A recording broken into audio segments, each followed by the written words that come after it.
Hello students, बेटा हम कर रहे थे अपना 4th chapter let's solve play. इसका सेकंड पार्ट में अब मैं आपको आगे जो समझाने जा रही हूँ वो वर्ड मीनिंग्स के बाद क्या एक्सरसाइज स्टार्ट होती है। देखें, यहाँ देखें बच्चा, एक्टिविटी में क्या है, कॉम्प्रीहेंशंस के से रिलेटेड है ये। फर्स्ट सेंटेंस को पढ़ने से पहले हम समझे कि यहाँ पर वो हमें क्या बता रहा है, इंस्ट्रक्शंस क्या है हमारे लिए। टिक टिक ऐसे करना है, टिक हो गया। द करेक्ट सेंटेंसेस, जो सेंटेंसेस करेक्ट है उन पर हमें क्या करना है, टिक करना है। इस तरीके से हम फर्स्ट को रीड करेंगे। Harshit is called everybody. Harshit is called everybody. Harshit ने सभी को बुलाया। इज इट करेक्ट और नॉट? Very good, it's correct. तो आप इसके सामने जो बॉक्स दिया है उसमें आप क्या करेंगे, इस तरीके से टिक कर देंगे। Okay. Second sentence is Ali has an old ball. Ali के पास एक पुरानी बॉल है। क्या ये ठीक है? क्या था हमारे चैप्टर में?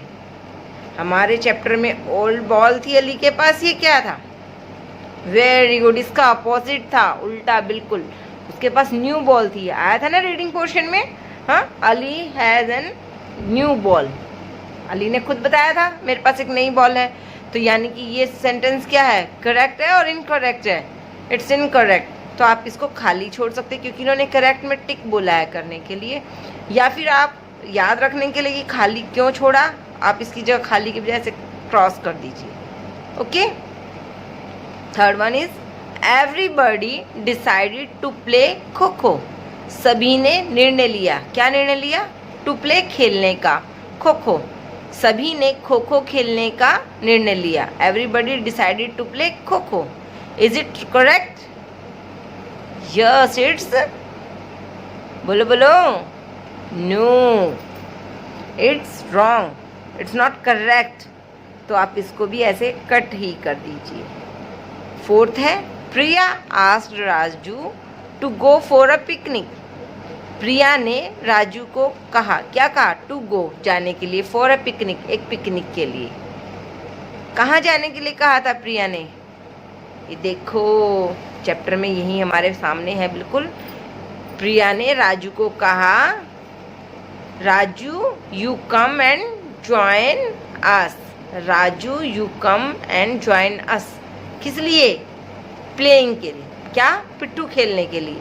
तो ये राइट हुआ, रॉन्ग हुआ? It's also wrong, it's not correct. All children are happy.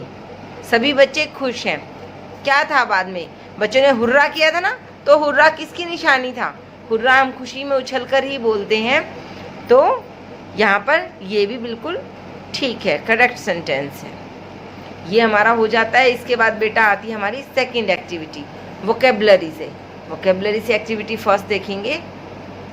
Match names of games with the picture of objects related to them. हमें क्या करना है, हमारे यहाँ पर क्या दिए हुए हैं, गेम्स दिए हुए हैं, सारे के सारे गेम्स के नेम हैं यहाँ पर।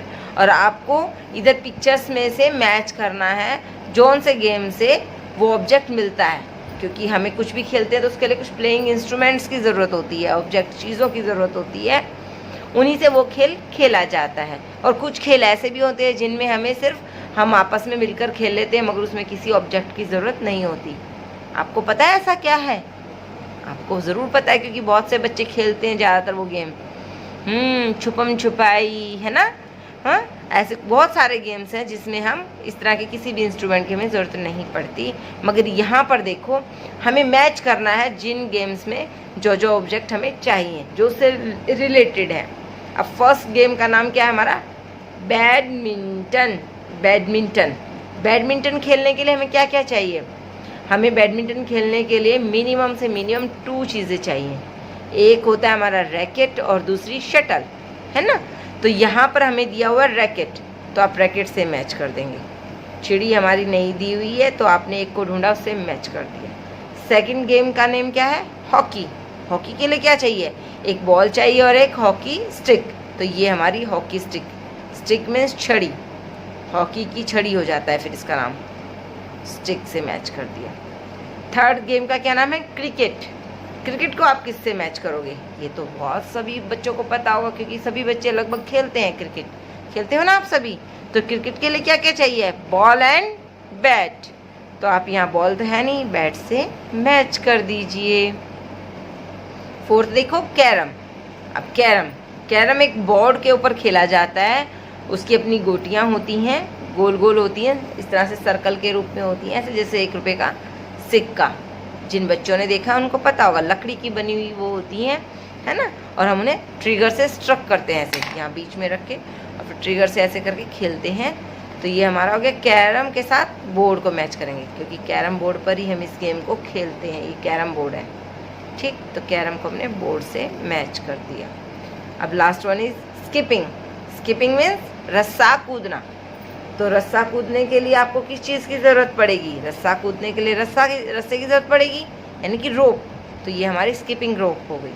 तो आप इसको इससे मैच कर देंगे, स्किपिंग रोप को स्किपिंग से, है ना, रस्सा कूदना रस्से से। यहाँ पर आपकी ये एक्टिविटीज़ होती हैं। इसके बाद नेक्स्ट देखते हैं हम क्या आता है हमारा। ये देखिए, आप लोगों ने बेटा हिंदी में भी इस तरीके से किया था, आप लोगों को ध्यान हो तो। क्या था वो? ये देखो, यहाँ पर आपके सामने कुछ पिक्चर्स हैं, आप उनको ध्यान से देखेंगे और फिर आप याद करके बताना मुझे कि हिंदी में आपने ऐसा क्या किया था। हाँ, देखो, look at these pictures. In pictures को देखो, रीड दी वर्ड्स अलाउड, और इन वर्ड्स को अच्छे से पढ़ो, ज़ोर से पढ़ो। अलाउड मीन्स ज़ोर से आवाज़ करके। Right S after the name, इस चीज़ों के नाम के पीछे एस लिखो। इफ़, यदि। द पिक्चर शोज, पिक्चर दिखाती है मोर देन वन थिंग। आपको नेम के पीछे एस लगाना है यदि पिक्चर एक से ज़्यादा चीज़ दिखा रही है। तो आप देखो यहाँ पर क्या है? वन बैट, है ना। तो यहाँ पर बैट लिखा, मगर सामने पिक्चर में कितने हैं? एक से ज़्यादा है ना। कितने हैं? 2 हैं। तो एक से ज़्यादा होते ही हम बैट के साथ क्या लगाएंगे? एस लगाएंगे। तो ये बन जाएगा बैट का बैट्स। सेम अगले में भी, ये क्या है? 1 बॉल, और सामने कितनी है? 1 से ज़्यादा है, अब यहाँ पर 3 है। तो आप बॉल का क्या बोलोगे? पीछे एस लगाकर बॉल्स। आपको कुछ याद आ रहा है हिंदी में कैसे किया था? एक, अनेक। अनेक माना एक से ज़्यादा, वो कितने भी हो सकते हैं, 2, 4, 10, 20, 100, जो भी है ना। तो एक, अनेक। सेम आगे देखो, बुक्स, एस लग गया, बहुत सारी है ना। बैग, यहाँ पे भी क्या करोगे? एक से ज़्यादा, तो एस लगाया, बैग्स। तो देखो बेटा, जब हम एक और अनेक की बात हिंदी में कर रहे थे तो हमने एक को बोला एक वचन, एक को बोला एक वचन, और एक से ज़्यादा को बहुवचन, है ना। अनेक यानी कि अनेक को हम बोलेंगे बहुवचन। सेम थिंग इंग्लिश में भी है बेटा। अब जब एक 1 की बात आती है तो आपको सिंगल, अकेले के लिए सिंगल बोलते हैं ना, तो सिंगल से सिंगुलर। और जब एक से ज़्यादा होते हैं तो आप उसको क्या बोलोगे? प्लूरल। क्या बोलोगे? प्लूरल, यानी कि बहुवचन को हम इंग्लिश में प्लूरल बोलेंगे और एक वचन को सिंगुलर बोलेंगे। तो ये सिंगुलर, ये plural, singular plural, singular plural.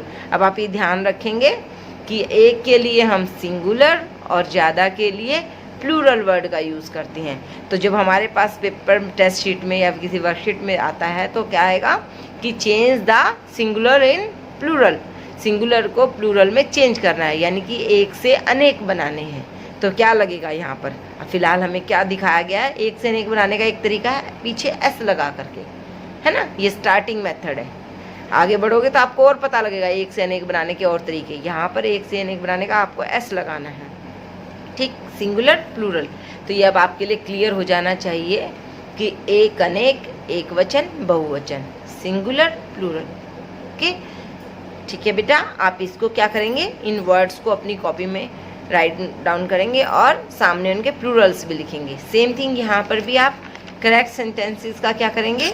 उनके सामने टिक लगाएंगे और इसको भी अपनी नोटबुक में लिखेंगे। यहाँ पर आपको क्या करना है? आप बोलेंगे आप कि मैम ये पिक्चर्स, यदि आप ये पिक्चर्स नहीं बना सकते हैं, टफ है आपके लिए, तो आप लोग क्या करोगे, गेम का नाम और उसके सामने उससे रिलेटेड जो ऑब्जेक्ट है वो लिखेंगे, ठीक है। और आप इस तरीके से अपना यहाँ तक का फिनिश करेंगे, और जो आपका बाकी बचा हुआ एक्सरसाइज का पार्ट है वो हम नेक्स्ट वीडियो में समझेंगे। टिल देन बाय बाय बेटा।